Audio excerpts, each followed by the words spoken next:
Plus aucun mystère sur les grandes lignes du projet de loi de finances 2014. Le ministre de l'économie et des finances Mohamed Boussaïd a révélé toutes ces mesures hier.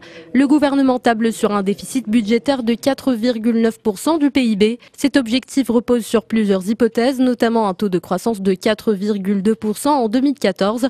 Pour améliorer les conditions de l'équilibre du budget, l'exécutif opte pour la maîtrise des dépenses et une meilleure mobilisation des ressources. Cette loi de finances se veut à la fois réaliste et optimiste.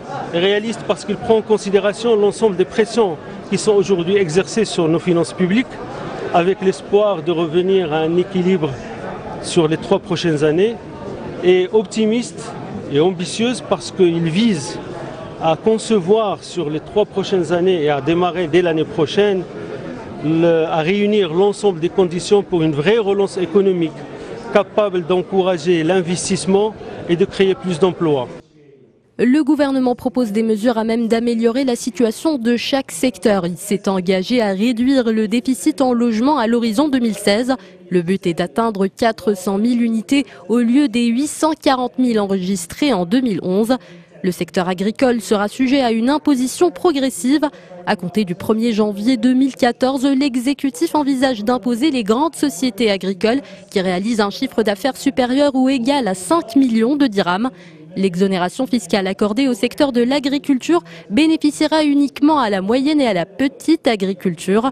La pauvreté et l'exclusion sociale sont aussi traitées dans ce projet. Un programme devra réduire le taux de pauvreté de 30% aux zones montagneuses. Il sera lancé en 2015. Le projet de loi de finances s'inscrit dans la continuité des autres budgets proposés par le gouvernement. Je pense que l'une de ces mesures phares a été d'élargir le budget d'investissement. C'est aussi un projet qui essaye de préserver le pouvoir d'achat des Marocains. Le projet qui a été présenté repose plus sur des souhaits. Les prévisions sont imprécises. Les chiffres évoqués n'ont aucun rapport avec le vrai contexte économique. On nous annonce un taux de croissance de 4,2% et une diminution du déficit budgétaire sans nous donner les stratégies qui vont être suivies. Le projet de loi de finances table aussi sur une charge prévisionnelle de compensation qui s'élèverait à 41,65 milliards de dirhams, et ce en fonction d'un cours de pétrole brut respectivement à 110 et 120 $ le baril. Et pour parler davantage de ce projet de loi de finances 2014, nous sommes en ligne depuis Rabat avec Mohamed Karim, professeur universitaire et spécialiste de l'économie mondiale. Bonjour Monsieur Karim. Bonjour madame. Alors pouvez-vous nous résumer les grandes dispositions de ce projet de loi de finances 2014 ?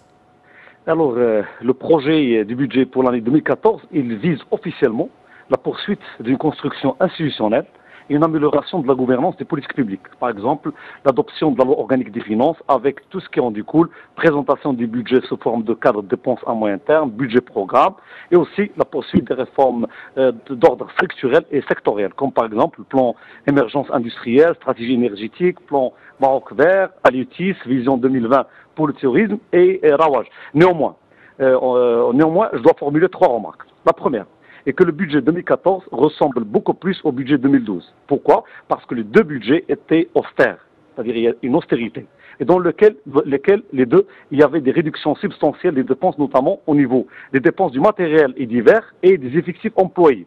Ceci ne permettra pas de créer suffisamment de revenus dans le circuit économique en 2014 grâce à des dépenses publiques, comme c'est le cas par exemple pour 2013 où il est un peu expansionniste. Alors deuxième remarque, les budgets des années antérieures, toutes les années antérieures, y compris celui de 2014, n'est pas sorti du cercle de la consommation, avec toutes les conséquences que la consommation, toutes les conséquences négatives que la consommation a sur les indicateurs économiques. Sa Majesté le Roi, à l'occasion du 14e anniversaire de son intronisation, il a incité sur la complémentarité entre la consommation et l'investissement ou la production. Et donc le budget 2014, à mon sens, préservera les équilibres budgétaires et comptables et macroéconomiques. Il ne va pas aller au-delà de ça. Troisième remarque. Oui. La gestion de la crise de liquidité du secteur public, plus qu'une gestion de la crise économique dans son ensemble.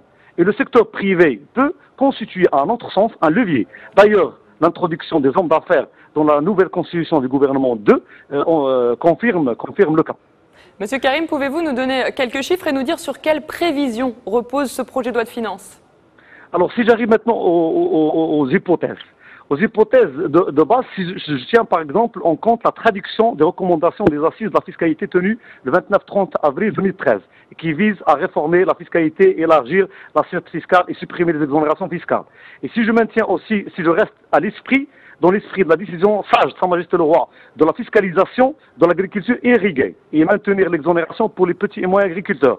Et si je considère la baisse des dépenses de consommation de type matériel et divers, et vu aussi les mesures de retour au système d'indexation des prix de pétrole qui étaient en vigueur jusqu'à 1995, ce qui permettra de maintenir la charge globale de la compensation aux alentours de 42 milliards, et la mise en place aussi des mesures de relèvement des cotisations en faveur de la CMR, je considère que l'hypothèse de 4,9 du déficit budgétaire est réalisable. Ce qui ne serait pas réalisable, à mon sens, c'est un taux d'inflation de 2,5%. Pourquoi ? Parce qu'on aura une inflation de type importation, puisqu'il y a déjà un renchérissement des produits de base au niveau du marché international. Il y aurait une facture pétrolière qui est lourde, et aussi il y aurait une inflation par la demande, parce que l'année agricole serait très moyenne par rapport à l'année passée, et aussi il y aurait une inflation par la masse monétaire, vu que la Banque centrale serait amenée à injecter plus de liquidités, et il le fait en cours de cette année, il injecte jusqu'à 75 milliards de dirhams sur le marché. Ceci dit que le taux d'inflation de 2,5 serait un peu difficile. Alors,